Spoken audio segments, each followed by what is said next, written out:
It started as an innocent night out for teenage friends heading to Brunswick Lane's bowling alley in Chula Vista. It ended with gunfire and a crash, leaving a community in mourning. And to get a phone call 3 hours later to tell me one of my best friends was gone, it was like it took a piece out of me.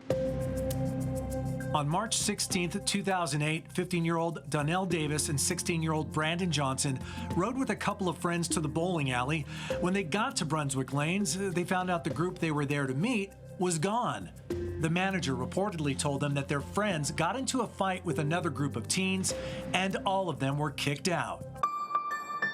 Turned away from Brunswick Lanes in Chula Vista, Donnell and Brandon, they got into a car with their friends and were heading to a different bowling alley in El Cajon. On the freeway, someone in the car said they thought someone was following them. Then on the 54, just east of Briarwood, somebody pulled alongside the driver's side and opened fire. The car comes up beside them and they start getting shot.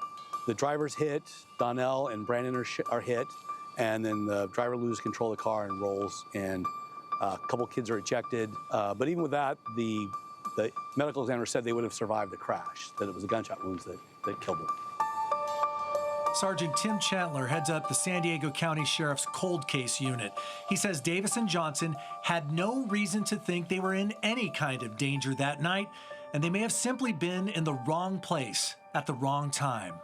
So it may have been gang-motivated and misidentification? That's sort of what we think. That's a distinct possibility. And that's not that uncommon. A lot of times, if one gang feels they've been disrespected, they will simply target somebody they think might be in that gang. Detectives scoured the freeway the night of the shooting and into the next day, looking for any evidence. It's been more than 16 years, and even with a $50,000 reward out for information, investigators have no answers.